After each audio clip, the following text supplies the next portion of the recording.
Hi, I'm Ajinkya, and today I'm going to be showing you something which I've been working on for the last few months.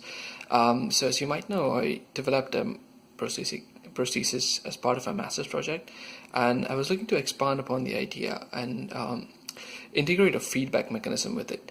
So the idea behind what I'm going to show you now is the fact that conventional prostheses do not possess a mechanism by means of which they can link with the neurological system of the users. And what this causes is a problem because the prosthesis has control internal to it, but the user cannot gauge the status of the grasp in a way that we normally do, that's using tactile data.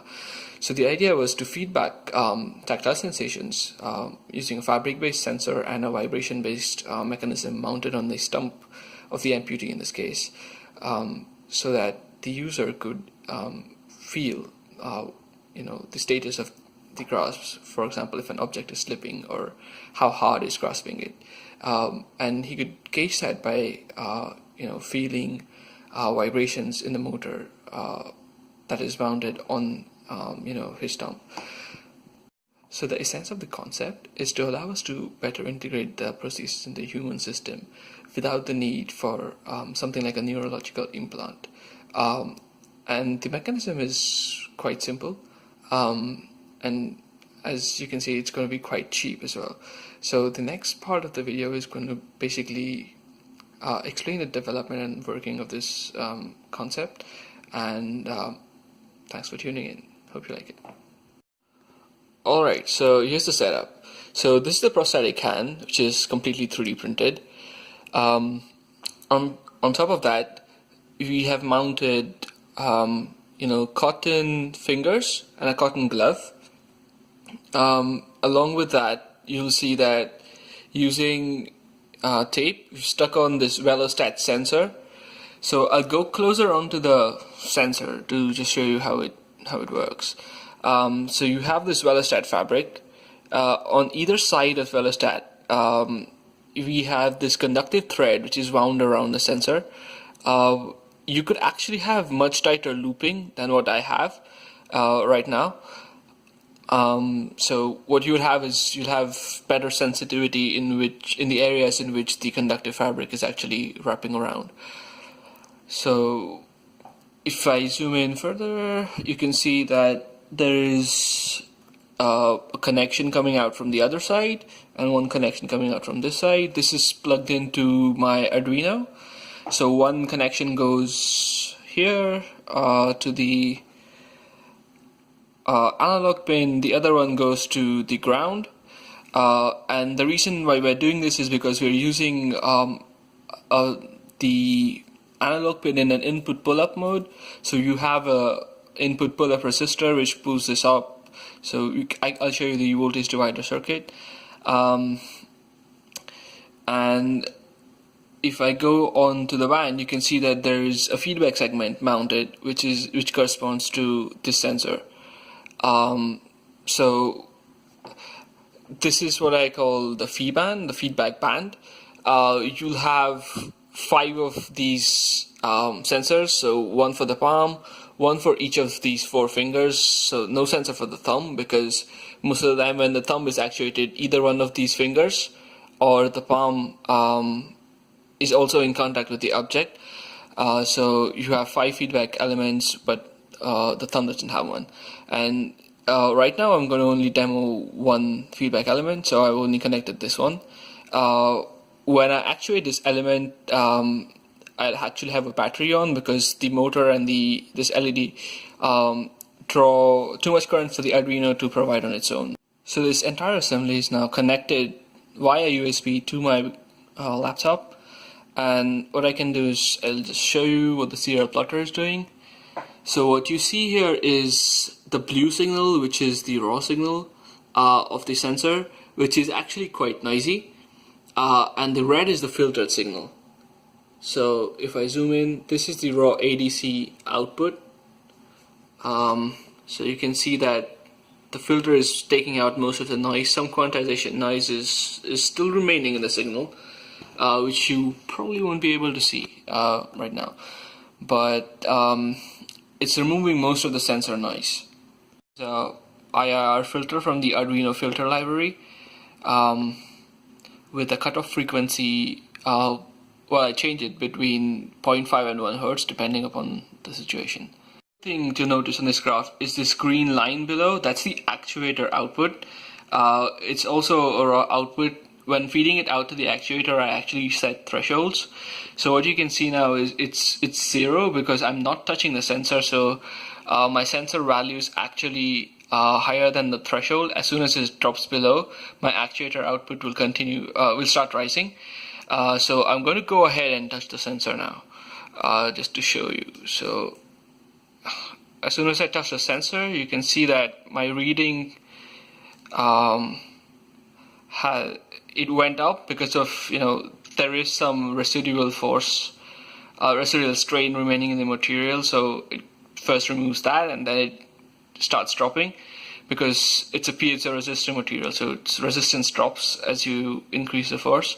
And as you can see, as I release the pressure and touch the sensor again, you can see that the actuator output rises and drops. So the green is the actuator output. I'm continuously touching the sensor at this stage, and now I'm going to let go, and you can see that it dropped to 0 and the sensor value has risen back to where it was, or actually slightly higher than where it was. So because I applied a lot of pressure, you can see that it's actually overshot where it initially was. It was around a raw reading of 120, 130, and it's going to take a little bit of time for it to settle down, almost 4 to 5 minutes, to come back to what it was initially. And that's one of the drawbacks of the sensor. Essentially what happens is the viscoelastic creep means that it takes a long time for the sensor to settle down. This, what I can demonstrate is you still can use the sensor for touches which are slower than, say, a touch every 2 seconds, and the reason for this is because it's used in an on and off mode.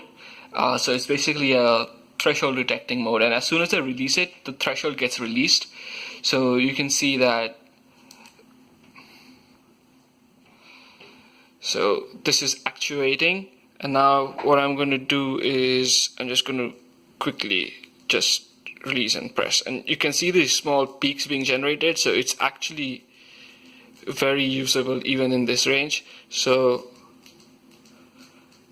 this is basically what I was talking about. So even if I do it right now, you can see that every time I press and release the sensor, I get a little peak at the actuator output, and also you can see that there's the same thing happens in the sensor output, and it's very usable even in this range. Now I'm going to actuate the feedback element. So I've connected my battery pack, as well as I have connected the ground of the circuit to the ground of the Arduino, and the reason for that is because if both those grounds are at different potential, you won't have current passing through the circuit. It'll pass into the Arduino instead, and it'll damage the Arduino and not actuate. So so you have to make sure that both of them are connected.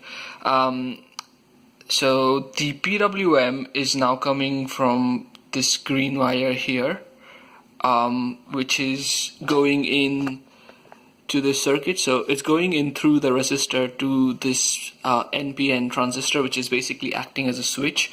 So the pulse width modulation is basically a square wave with whose duty cycle you can adjust. So I can generate arbitrary waves based on just adjusting that duty cycle. So I'm going to send a sine wave which signals continuous touch out to the actuator now when I touch it. The other thing about this circuit is you have this micro vibration motor and this LED in parallel. My power pack is bit low right now, so you won't see the LED glowing because it's not passing enough current, but you should be able to see the vibration motor vibrating as soon as I touch the sensor. So here we go. Just a little bit of pressure.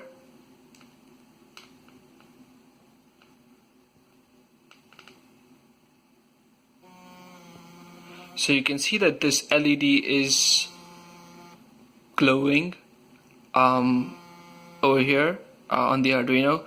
That's the same signal that's actually passing out to this motor. So you can see that the motor is now basically giving an output which is just like the LED. So I'll zoom in on the motor.